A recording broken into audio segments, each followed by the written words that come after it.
All right, I'm hitting record, guys, and we're getting started.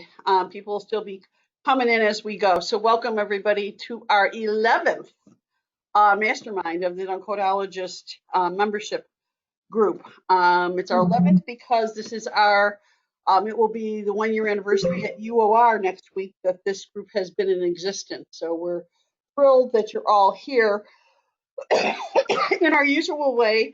We definitely, one of the things about a mastermind is we do want people to talk. Of course, it's hard for all of us to talk all at once, so we also use the chat box. Patty B, you'll watch the chat box as usual?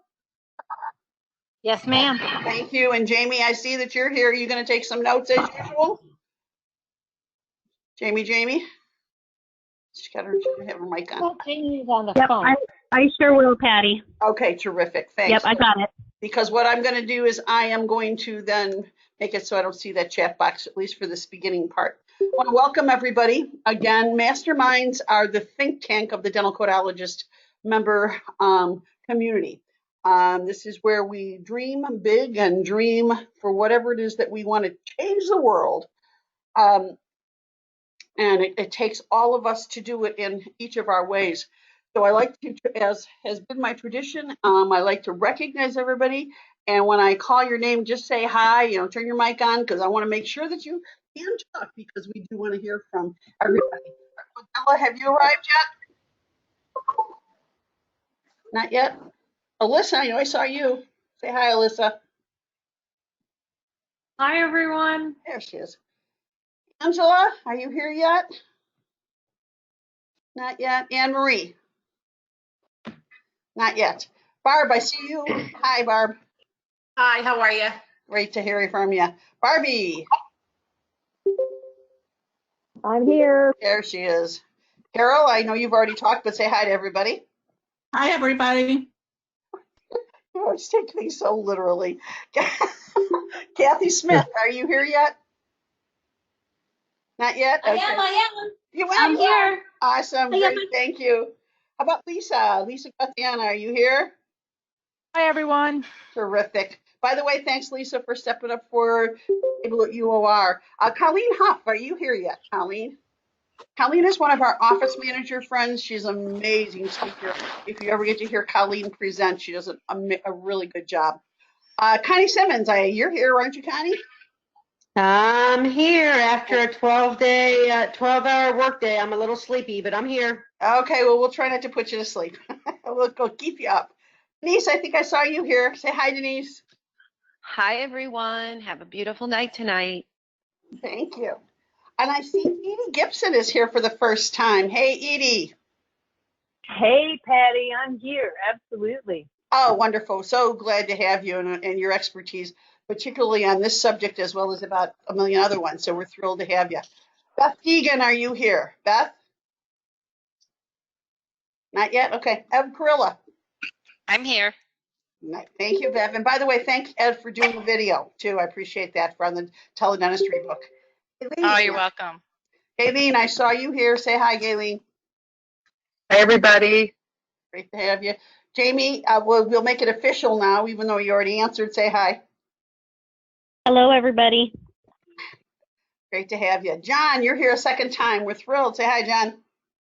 Good to be with everybody. We're thrilled. Been few and far between, but I'm glad to get here when I possibly can. Yeah, we're thrilled. We're thrilled to have you and your point of view. And if I can get this, whoops, I went too fast there. There we go. Jan Palmer. Jan, are you here yet? Jan, by the way, is our expert on Medicare and Medicare and sleep medicine in particular. She had a great article that I will put a link in our newsletter coming up. Remind me of that, Mike Ventriello. She wrote a really good article on what's going on in the Medicare world. And even if we think it doesn't affect us in our practices, it can. So, Jeanette Miranda, are you here? Not yet? Kendra, are you here? Say hi, Kendra. Hello. How come I'm the only one that ever puts a comment in the RSVP? No, you're not. You're not. There's lots of people. So, John, is Karen sitting there with you?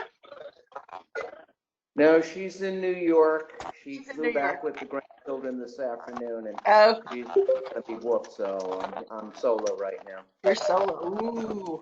No, you got all of us. Yes, That's true. Very true. I see Anne Marie's here. Say hi, Anne Marie. A couple of people. Hi, everybody. There we I go. just joined. Angela's here. Some of the people earlier in the alphabet are here. That's great. Catherine, are you here? Catherine? Nope. Kim Jackheim? Not yet. All right. How about Chris Potts? Sure, but hi. Christine Berry. Say hi, Christine. I see you here. Come on, Christine. Christine, I'll give you a beer. Hello. There she is. See, I say liquor and then I get her. I know my Christine.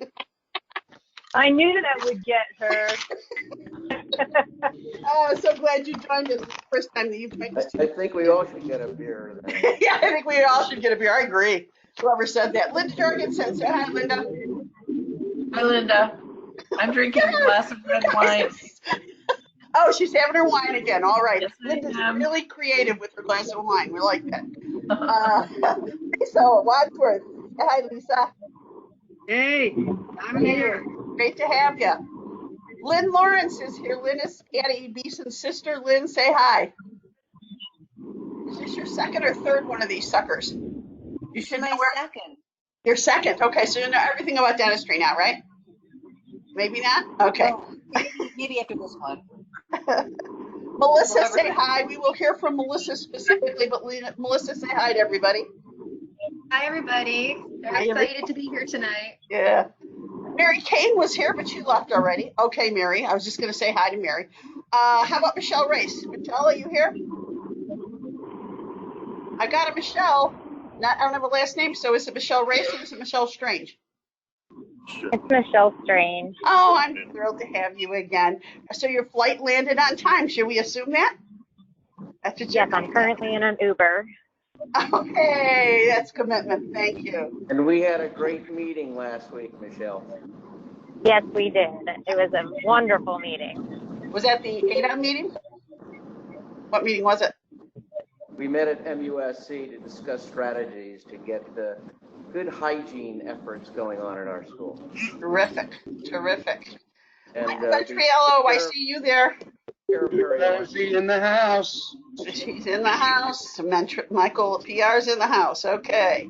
Oops, sorry. Passed again. Mimi Myers, are you here? Mimi? Not yet. Nancy Brohan? I think Nancy was traveling. Natalie? I'm here. I know. By the way, Natalie, we voted something when you weren't here before, and we're just going to call you Natalie K. Because that's fine. Only Linda Jorgensen actually knows how to pronounce your last name. Oh, that's fine. Nikki, you're here, aren't you? One of the implant ladies. Yes, I'm here. Terrific. Nina? Not yet? Noelle, I know you're here. Yeah, hi everybody. You will see, you signed up for something. You'll see when I move forward with the slides. But we'll talk later. Okay, great. Okay, you're so flexible. Paige. Yeah, I'm here. There's some noise coming in. Somebody needs to mute their mic. We're getting a lot of background noise. Okay. Thank you. It wasn't my squirrel. Patty Beeson is here. Patty Beeson. I'm here. Oh, I went too fast there. Sorry again. It either moves or it doesn't. Renee Johnson. No, Rhoda. Say hi, Rhoda. Hi, everyone.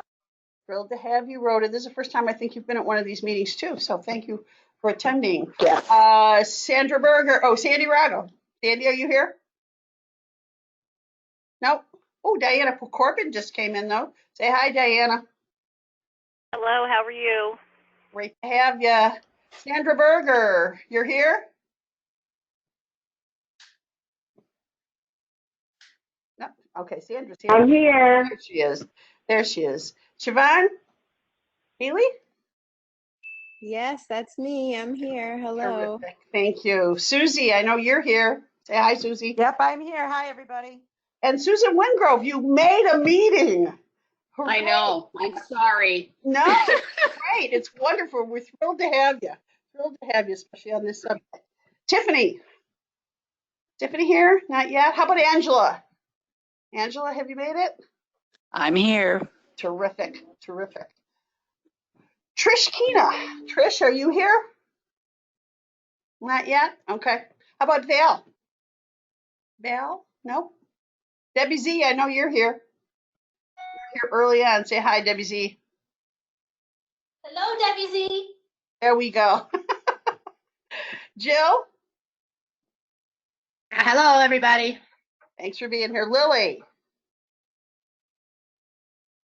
I'm looking for other people too that if I missed calling your name, I apologize. Oh, there's Vicky. Okay, is that Vicky? Our Vicky, our co-chair of our dental insurance navigator, which I'll tell you about in a second. I did want to also, though, take this moment. If you don't know already, Lisa Bryant is not here. Lisa Bryant is our member from Alaska. What Lisa Bryant wanted me to bring to this group, and I was bringing it already, is one of our members, Stacy Stout. Her husband and her son were in a car accident this weekend, and her 13-year-old son was killed. Her husband is still in the hospital. And it's a very serious situation. And Stacy is also, she worked with Cindy Purdy and I on our teledentistry book. She's an absolutely amazing person. And if you have any, can give her a few dollars. Lisa has put together an account that you go to. Baylor was her son's name. You go to Facebook and find Baylor. If you want that direct link, you can contact me. She's one of our own, and if we can help her, I did notice that the number was $5,000 earlier today, and now it's up to $50,000 that they're trying to raise for her because they have lots of kids and there's lots of community service and does programs outside, and so it is something. If we can help, let's help Stacy. So that our community is now up to 202 members in 1 year. What I would love to see is to have that number doubled by the end of UOR. By the end of August, we'll get to the end of August. What we are rolling out at Under One Roof is a whole bunch of things and a whole bunch of new ideas, services, including this is our flyer. That's one side of the flyer. This is the other slide. It talks about all the different services. I'm using the word insurance here, and just so everybody knows that knows me, it's like, you don't want to use insurance as the word. They're right, I don't, yet it's what the public mostly knows what coding is about. Coding is, of course, for much more than that. Coding represents an important metric and a way to have a measure in a values-based healthcare outcome-based system, which is what we need to move toward. Yet in order to get there, we have to talk to people in the language that they know. And that's where, again, I have embraced the word insurance just because it helps people to understand at least the basic subject of where we're at. Now, we are going to have a table at Under One Roof. If you're attending Under One Roof, please come by. Please bring a potential member over. It is in the aisle with the Penwell booth. It's table number 1, as you can see on the arrow there. Kim Jockheim is going to be at the table anytime that it's open during Under One Roof, as well as with Patty Beeson, Carol Roselle, and the other volunteers. And thank you all for stepping up. I will have some autograph sessions. And by the way, isn't Mike Conchalo creative about my twins? Okay, I've been a hygienist for 45 years. Do the math on me having a baby. Yeah, anyway. So the good news is that both books are done. The challenging news is that only one is going to be printed for UOR, and that's the CDT Shifts. It'll be their imprint. At the table, I will be doing autograph sessions at several of the sessions after I'm doing 2 general sessions on Wednesday, and then we'll have an autograph session at that night, and then I'm doing another session on Thursday, and I'll do a session after that. Teledentistry book will be there for everyone to look at. It'll be the mock-up so everybody can see that. It's really exciting as these books have come together. Also, on Friday, we have our dental codologist meetup. A meetup is part of the member benefit of us getting together face-to-face when we can at major meetings. It is scheduled to start at 7:30 on the invitation, but as you can see, I've highlighted 7:15 there. And the reason I did that is because It's for people, if you need to get to classes or whatever, you can come by. It's not a formal, we're going to have a presentation. I will talk a little bit about some of the things that are going on, but if you need to run in, run out, that's great. We just want to see you, and again, bring potential members. It's not a free-for-all that we want to have all 1,200 hygienists at that meeting show up at breakfast. At the same time, if there are people that are really interested, bring them on by. Now, to give you a little bit of an idea, especially for people that are new to this is the organization of my brand, Dental Codology. Dental Codology is a word that I coined, and it is the study of dental codes. And it's broken down into my speaking, the dental codologist membership, which is what all of you are members of here, my products, as well as my corporate consulting. We are working on something, and this is really exciting, especially for people that are new that don't know that this is going on. But I purchased something called the Dental Insurance Navigator, and it is now being morphed into the Dental Codology Insurance Navigator with a target date to start with our new brand on September 1st. And there'll be one of the things that'll be different about this platform is that you'll be able to earn AGD PACE continuing education credits. We've got work to do to morph it into that, but that's what we're doing. Those of you on the academic advisory panel, I'll announce this to you privately, but I figured I'd use it tonight because we canceled our meeting for last week. If we can put it on for the week after Under One Roof on Thursday the 9th at 7 o'clock Central.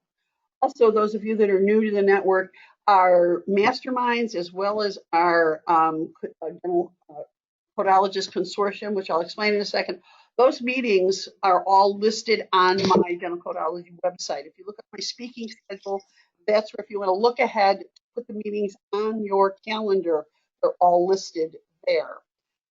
I have decided that because we do have August as we're doing our anniversary, our next mastermind will not be until the 5th of September.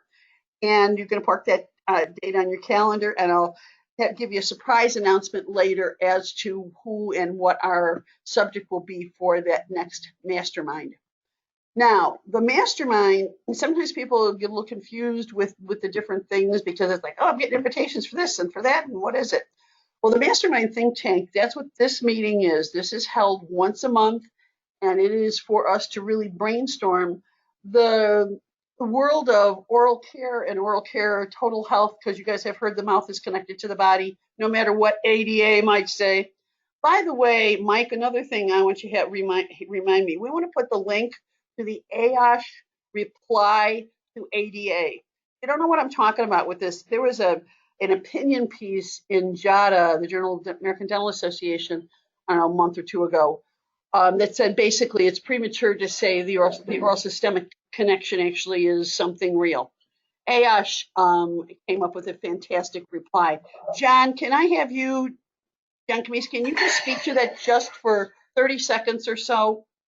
Because I think it's really important. Every time we can get in front of any audience to talk about this, I think it's really important. Yeah, basically the HMA was stating that since there isn't quote unquote any direct evidence correlating periodontal disease with other systemic diseases, that they really didn't think it was appropriate to correlate that. However, AOSH has basically taken the stance that just because there isn't any quote unquote evidence-based situation doesn't mean that there isn't disease and there isn't any kind of real ramifications of perio and other systemic diseases. So it was kind of one-sided, very shallow thinking by the American Dental Association, and AOSH is taking the forefront and taking the lead in trying to help the ADA understand that they might want to reconsider their statement. Thank you. Thanks, John. And again, we'll put a link to all of that in the upcoming newsletter because I think it's really important for all of us to be aware of this discussion going on and be ready to counter, bring it forward, or whatever we need to do when we have the opportunity. So that's the mastermind. Now, next to the mastermind is the DCC. The DCC stands for the Dental Codologist Consortium. And the reason we changed its name from a coding group is because a consortium is something a bit different than that.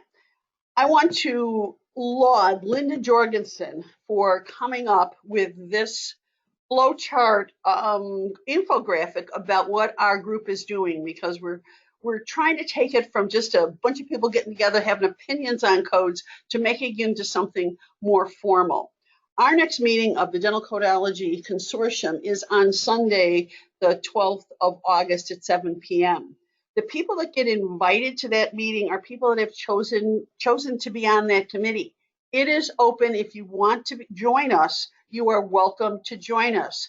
One of the things that has been the watchword of everything dental codology from the beginning is you can come and go and participate in whatever level is comfortable for you. If you can't make the meetings, you can't make the meetings. Heck, there's a lot of them, and the reality is we all have lives and different schedules.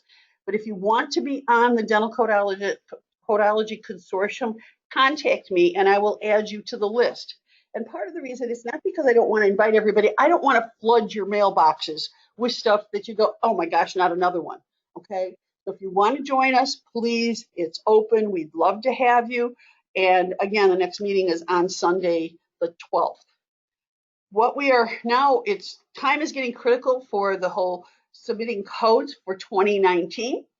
And because they must be into the ADA office or the code committee office by November 1st. That sounds like it's a far away. It's not.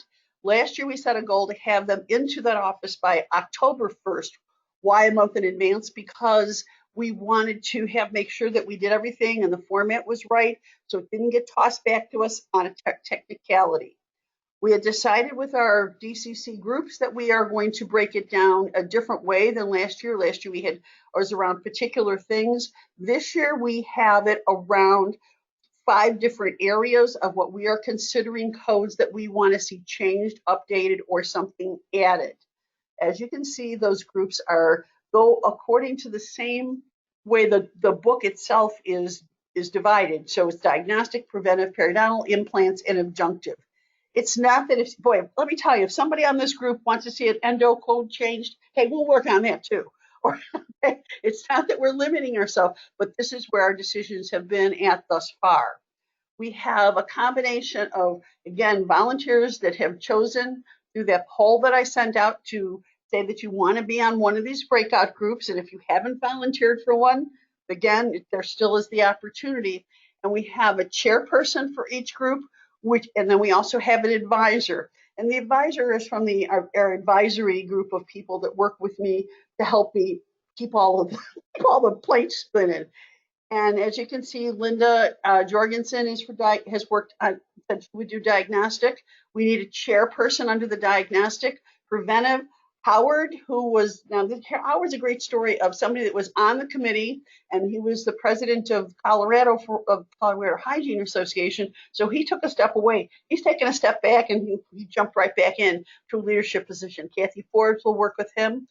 Farrow has said she will do periodontal. Noelle, that's where I kind of put your name. I'm hoping that you will, because that's the combination of the, what we see in that area is going to be the air polishing and laser. So you could. Excellent, thank you. Thank you. And we have the adjunctive. I'm skipping implants on purpose. We have the adjunctive code. Now I got to tell you guys, you hurt my feelings here a little bit. I'm the one that wrote the chapter in the CDT Companion for the last few years, and nobody wants to do adjunctive codes. Basically, what we have, Jeanette Miranda is the only one that said they wanted to be on that committee. We don't have an advisor, we don't have a chair, so we definitely need help there. We need help in those areas. But let's go to what we're here to talk about tonight. Again, we can help in those areas is the implant group. Now, the implant group Melissa has already stepped up to be the chair, and Jill Grasmick is the advisor.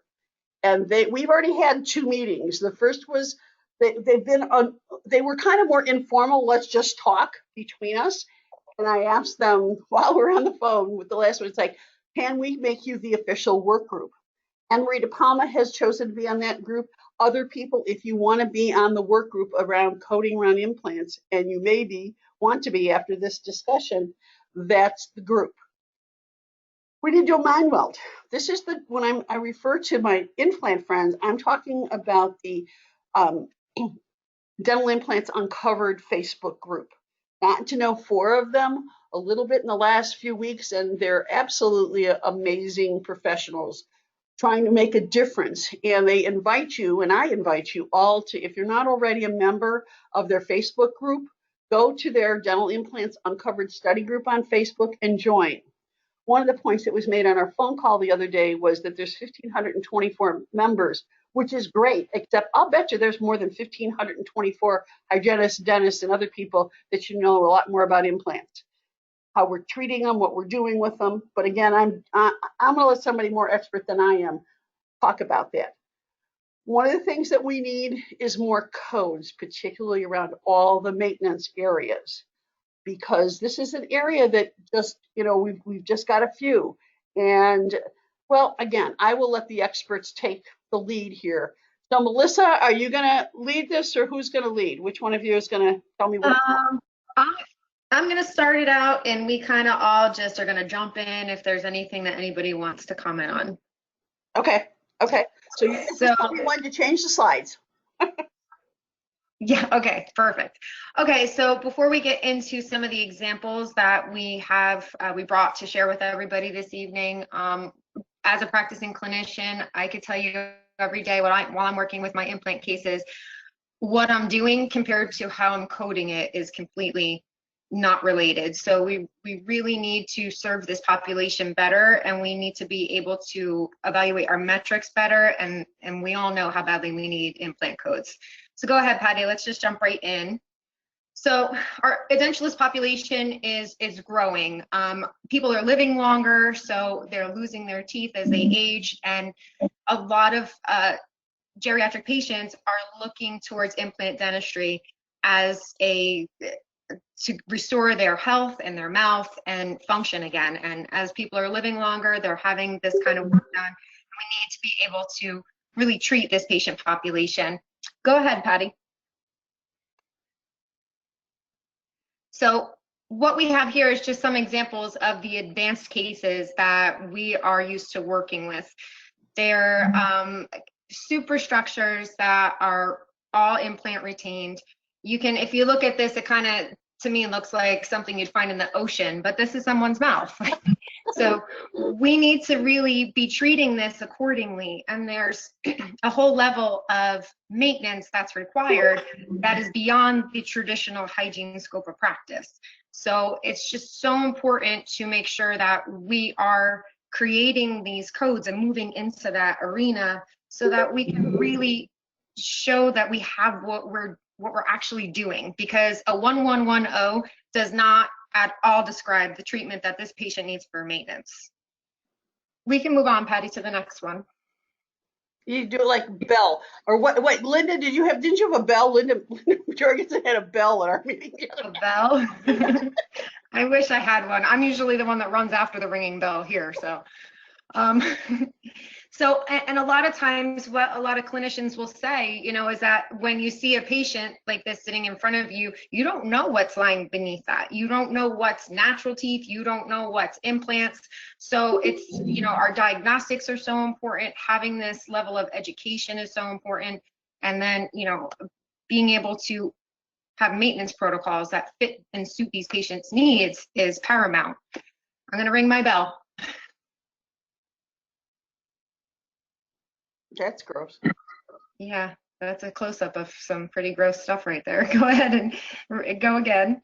There we go. So some of these cases, as I was saying, they're mixed between implants and natural teeth, and that creates a whole nother avenue of a specific patient. So we have our edentulous populations that may be restored completely with implants and man-made superstructures and a complete man-made mouth. And then we have cases like this that are a combination of single implants or implant bridge work amongst natural teeth.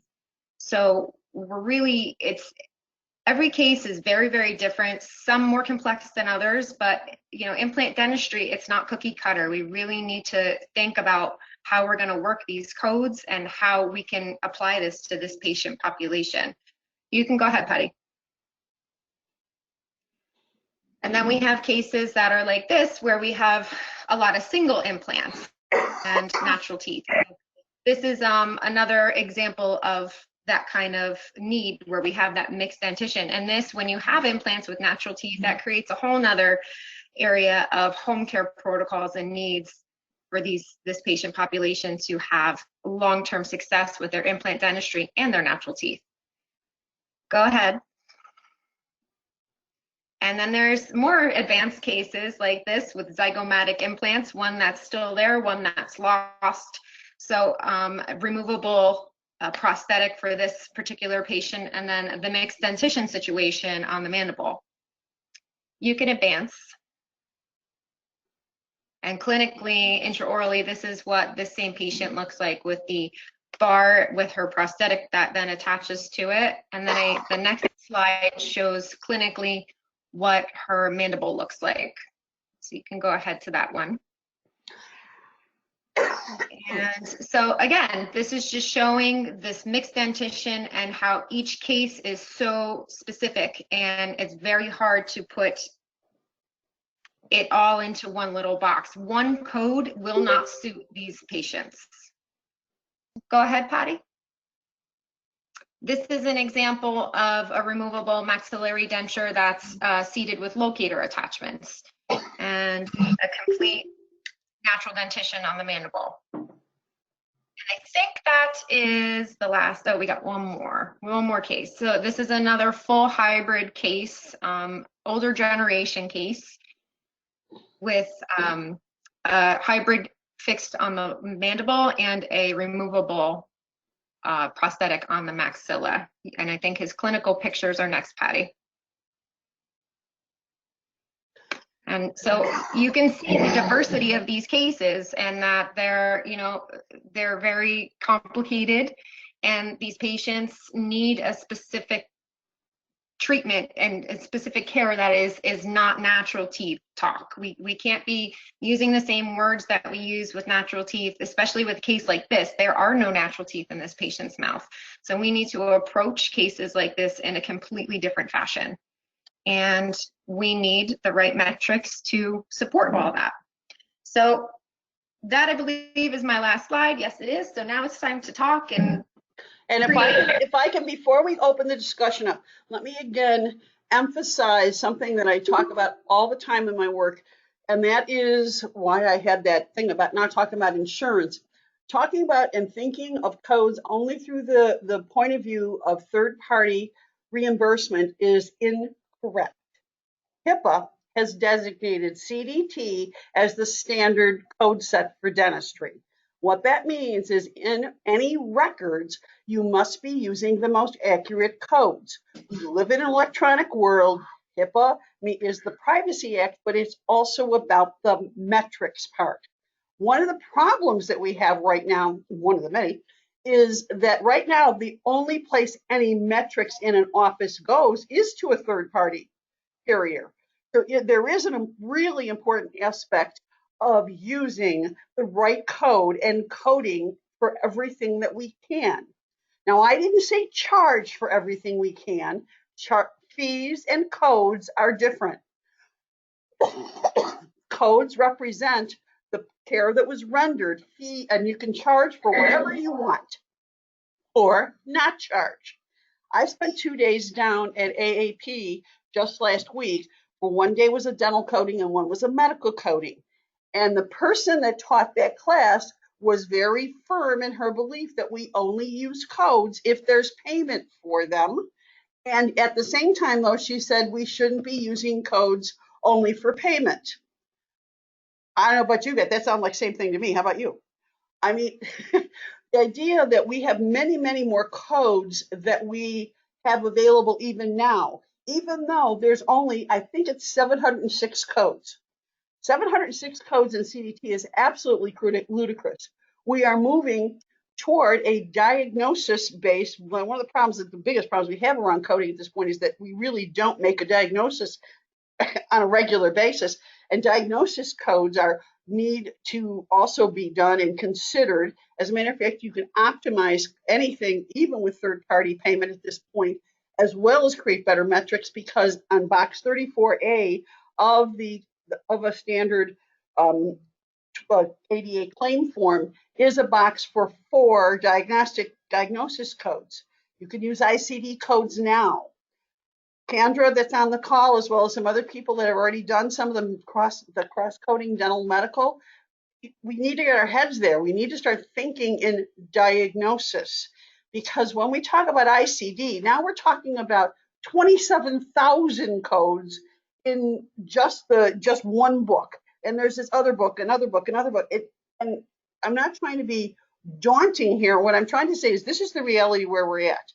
And one of the things about this area of implants, because it has become pretty much standard of care in dentistry, there is an openness at the codes committee, we believe, to create these codes. So we need codes, and this is around, yes, we're talking around the maintenance of them, but that's what we want to talk about, and that's what we thought we'd have Melissa and her group bring us some slides, bring us some cases, because I know when Patty, Lisa, and I first saw these, we're going, well, Patty, what was one of your first thoughts when you saw when Melissa showed you some of this stuff before? Holy cow. But it made me realize I actually was kind of worried. I wonder what I did wrong for those implant cases that I saw that I didn't know. Right. It made me worried, actually. Hey, Patty, I just want to share with you that all of us, when we first started working with them, I'm sure did something that was wrong, but we did the best with what we could at the time. So don't do that to yourself. Okay, well, I can sleep at night. Thank you for that, though. But yeah, it's like, oh my gosh, looking back, I'm like, God, I must have messed up. But you can only learn and go forward. But thank you. So yeah, but we didn't learn that in school. We didn't learn that in hygiene school, guys. That's where the crux of the problem is initiated. Is we're not really learning the proper techniques, right, Melissa, in hygiene school. 100%, and I'm working on that with the college that I'm affiliated with. Siobhan's been doing some work with Howard University, and we are trying to strengthen that. A lot of the pushback is especially in a 2-year program, where do we fit more credits? But so we're coming in and we're lecturing on the side, and I also work with the students in clinic, so I'm able to establish a good clinical foundation with them. Our school actually got we have airflow, we have aqueous powder streaming in the clinic. The students are learning on it. We're talking biofilm decontamination at school now. So it's moving forward, which is a good thing. But that's the thing, is that, you know, we all left feeling the way Patty just shared, because when we saw implant cases, because we aren't adequately trained in hygiene school as the curriculum is currently, but we're working on making that change. You used a term there. You let me know how I can help, Melissa. You let me know how I can help. Will do. Absolutely. You know what? When we talk, we identify our names so that we know who's talking. And one of the things you just used is the term aqueous. Aqueous powder streaming, because I don't like to call it air polishing. Air polishing is what we did with sodium bicarbonate, not with glycine or erythritol. Okay. So, hi, Patty, it's Siobhan. Hi. I wanted to add that, you know, as far as education is concerned, really nobody has learned how to maintain them. You know, the dentists that are placing them aren't even sure about whether or not to probe them. So, I mean, education as a whole, definitely we need to hit it right at the heart. But in the case of implant dentistry and what we were trying to demonstrate tonight is that, you know, implant dentistry, it's advanced. So what we're doing is we're practicing advanced technologies, because that's what it's going to take for this kind of complex advanced dentistry that you saw. So I think that, as we mentioned before in one of our previous meetings, like, the whole language has to change. You know, we're not scaling these things. We are decontaminating the surfaces and then dealing with the tissues. So it's a whole different category, genre of a patient population. And unfortunately, like Melissa says, what the codes that we have available now just don't suffice. So I was happy to hear about the possibility of medical coding and being able to collaborate in that way, because it is medically necessary for these patients to have their mouths back. So we just as dentistry as a whole, we have a lot of educating that we have to do with each other and with our patients. I'm going to call on a couple of things. I'm going to call on Allison. Allison is in Colorado, and for the last, was it 18 months, Allison? Explain about what you're doing and what you can do in Colorado that hygienists in other states can't.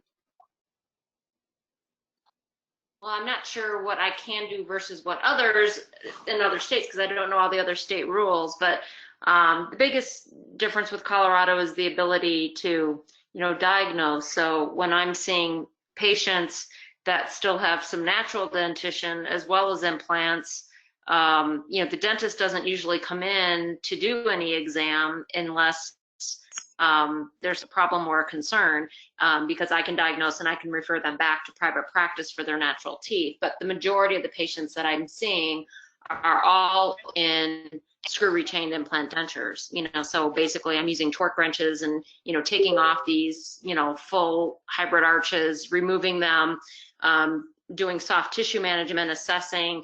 Again, I kind of kudos to Susan Wingrove, her book is kind of my Bible.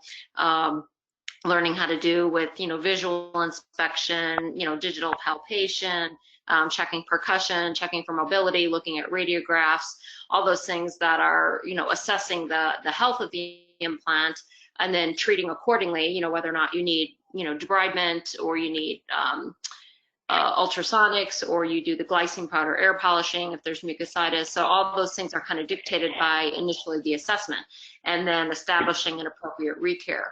But with the number of patients that I see, my big challenge is, we need more hygiene and more space at the company I work for, because I can't even get people on the appropriate recare because we're booked 7 months out, nonstop. So that's a separate problem, that we have. But I'm hoping over time that will change as we can, expand our services. But there's so many hygienists that don't know. Like, I've talked on the topic and spoken on the topic as well, and things that I think everybody should be required, even in the hygiene schools, somehow to, at least even get a portion of some of Susan's information, because it's a really good foundation of what everybody should be doing, whether it's a full arch prosthesis or even unitary implants. Those are all that assessment, I think, is just a critical piece that a lot of people, unless you've taken a specific continuing education course on it, are not familiar with it. And the things that I see, it's been a great experience over the past 2 years, really getting the hands-on with these hybrid arches. There's times where I've taken off an arch and an abutment comes with it, or even an implant has come out with it that was being held in by calculus because the person has never had their arch removed for 6-7 years, and the implant had failed and nobody was watching the ball, on that patient's behalf. So you see a lot of different things for sure. Can I ask a question? I'm going to ask it, and especially with Susan's on the call, we've got Edie on the call, we have people that are really working deep in this industry. Is this something that, again, we'll go back to the codes part, should it be a certification versus a continuing education? Because how much can we screw them up by what we do? This is Edie, and this is Edie, Patty. Absolutely, it should be a certification. There are multiple certification programs out there. I can't say there are multiple. There are some that are out there, but I'm going to take it a step backwards. And granted, I know we're fighting an uphill battle at our university level, but this is where it comes in, a 2-year versus a 4-year degree. So if we're going to move on and actually do what we're supposed to do in our profession with the advanced, I love that, Melissa and Chiffon, love that, with our advanced training, because we're dealing with advanced implant cases, which every implant case is advanced because it's totally different than a tooth, then absolutely the training needs to go with it. And so you can hold certification programs, like we hold certification programs at the Association of Dental Implant Auxiliaries. We don't really have a hands-on portion to that at the ADIA. You can go through a dental hygiene implant certification program. Now we have certification programs coming up that Melissa and Siobhan are running that you actually get in there and use stuff and learn hands-on. This is how you use a laser. This is how you use air polish, or what did you call it, Melissa? Air polish. You called it something else? Aqueous powder streaming. Yes, that EPS. You use EPS and you can actually get in there and use it. So to become certified in implant maintenance or implant care, there has to be a hands-on component to it. I can get up and speak all day long, just like I have a ton of cohorts on this, which I love in this mastermind session, that speak on implant dentistry and implant maintenance.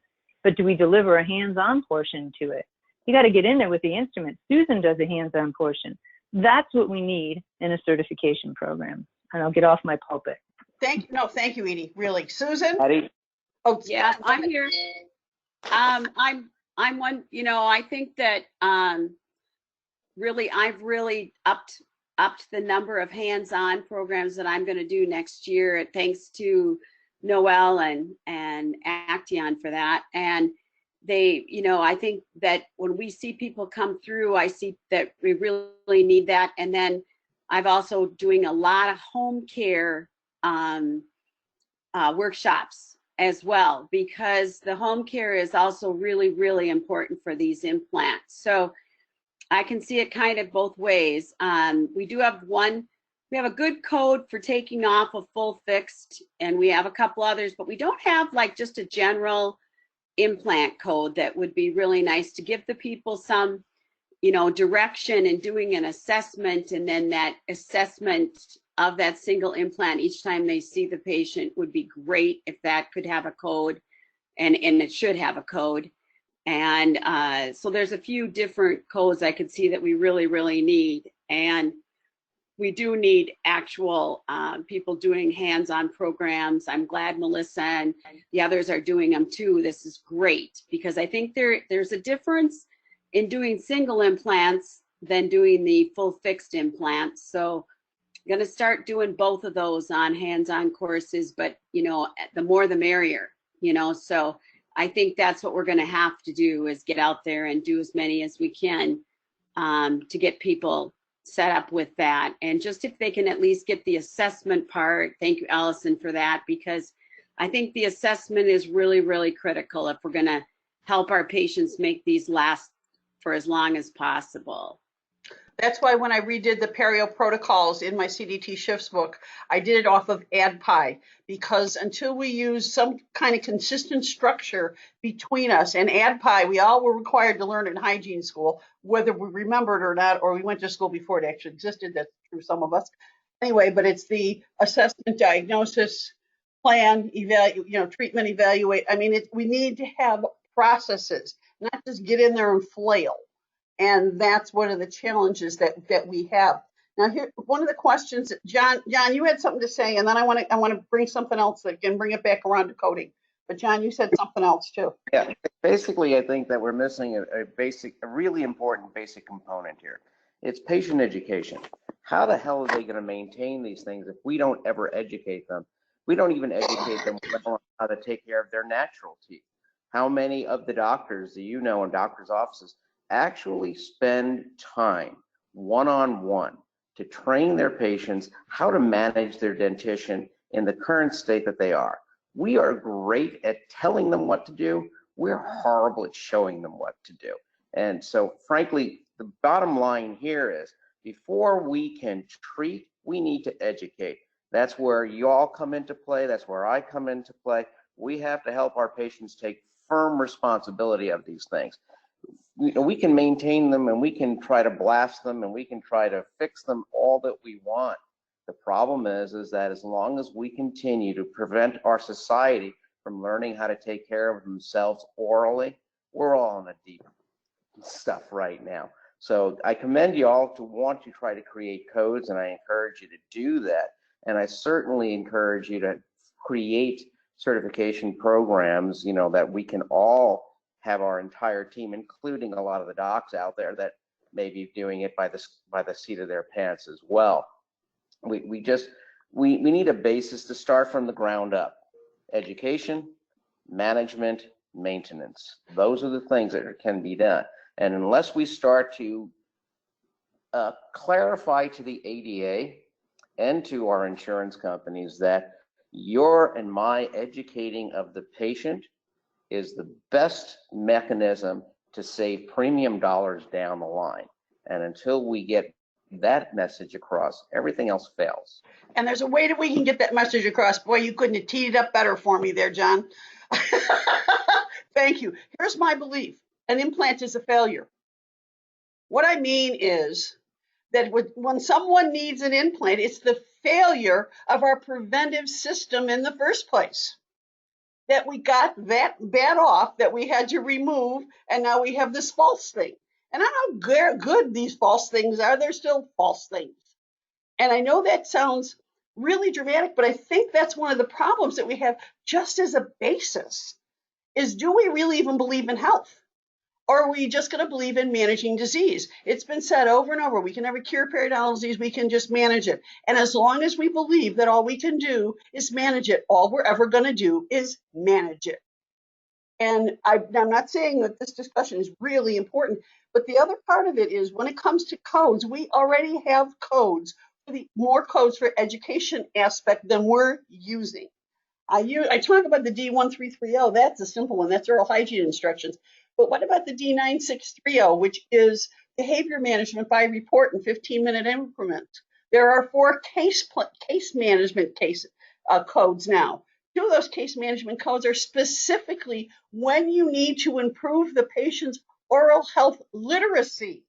What if we started documenting those?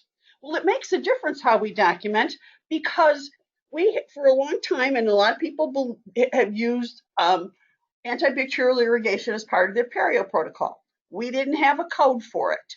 So there's always a code because there's the 99 code. So D999, unspecified periodontal procedure by report, was submitted. And by report means it's required to document what you did.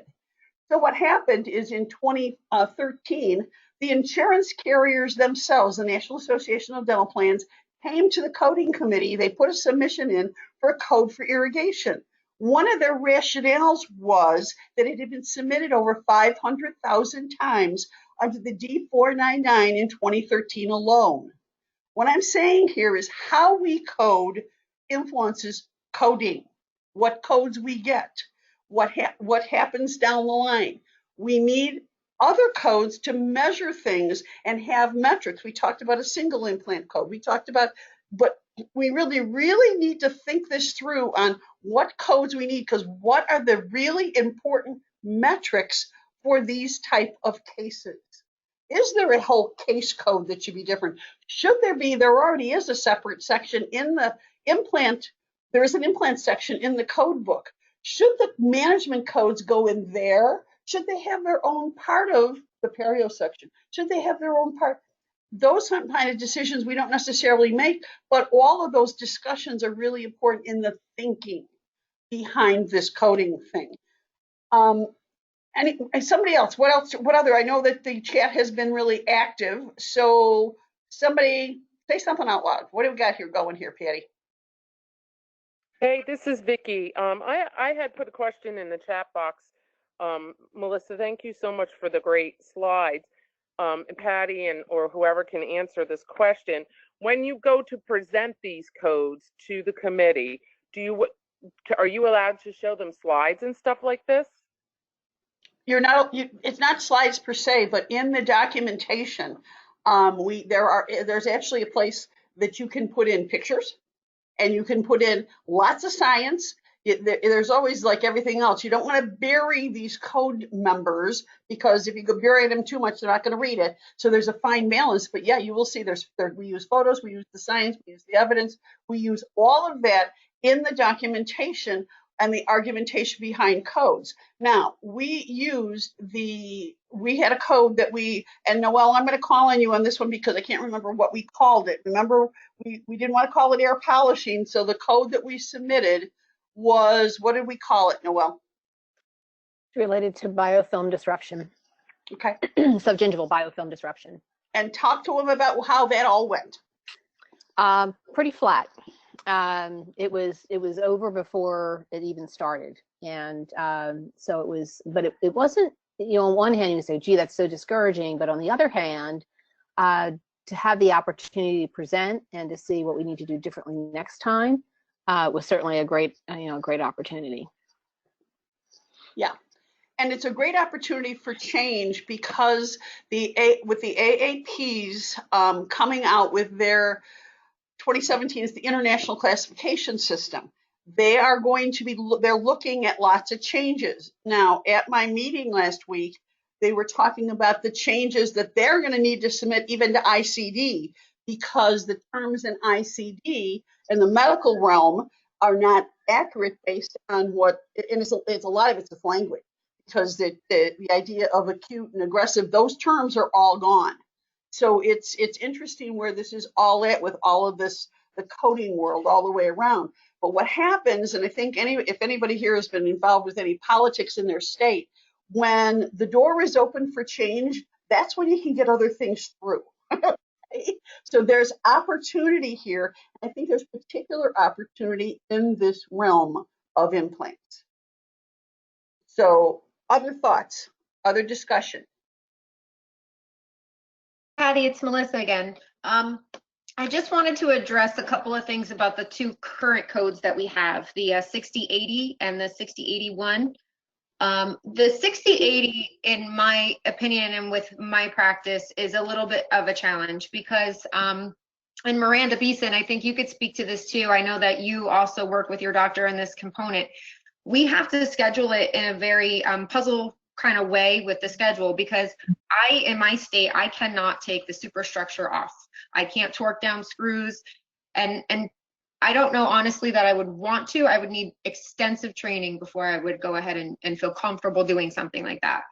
But how we work it in our practice is that the patient goes in with a doctor, everything's dismantled, he puts healing caps on, they come into my chair, I decontaminate and debride, and then they go back in with him so he can reassemble the prosthetic. So when we talk about that full removal, that we're doing in our practice, depending on the patient, generally about once a year. But I do see a lot of those hybrid cases in between that yearly basis where that's all dismantled. So we need a code where we can treat the patient without removing the prosthetic. And then, so Miranda, do you want to add to that? Because I know you're doing kind of the same protocol in your practice. Melissa, you're exactly right. So, hey guys, I've been listening in and enjoying the thought process and the brainstorming, but we do things exactly the same way. So we have the patient go to the doctor first. It's double booked with the hygiene schedule with our implant care practitioners. And so we're able to have the doctor remove the appliance and then hygiene services are performed. But just as you said, it's not, even in that particular circumstance, the procedures performed are not the same as a traditional, obviously, maintenance or prophylactic visit.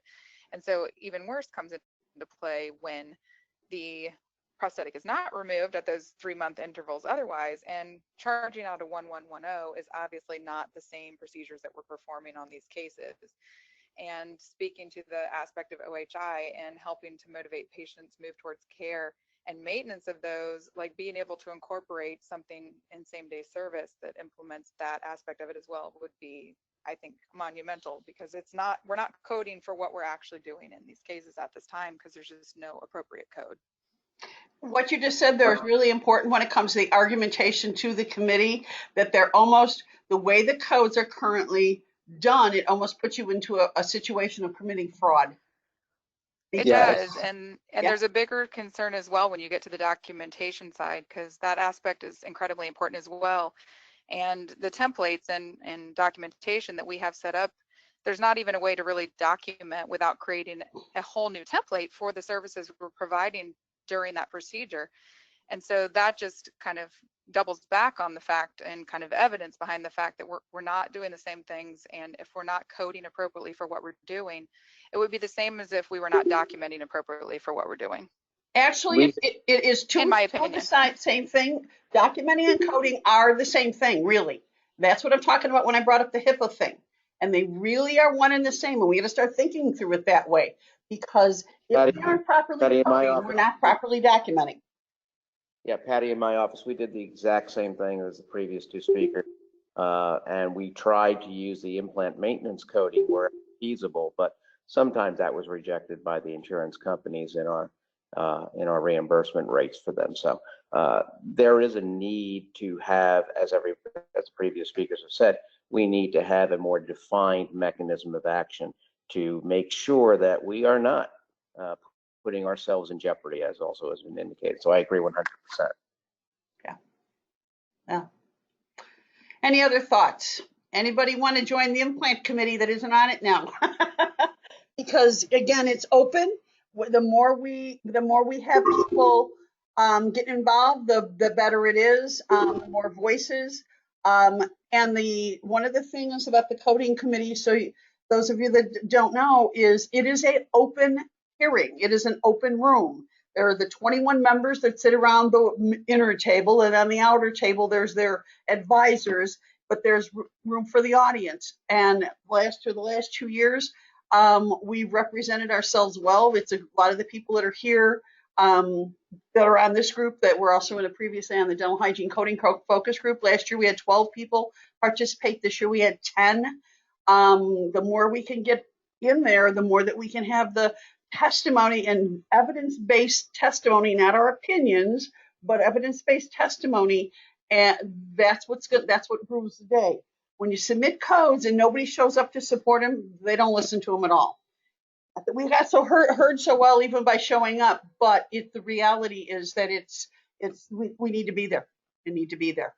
So, any other questions? Any other thoughts? Patty, this is Susan Wingrove. Yes. I don't have a lot of extra time.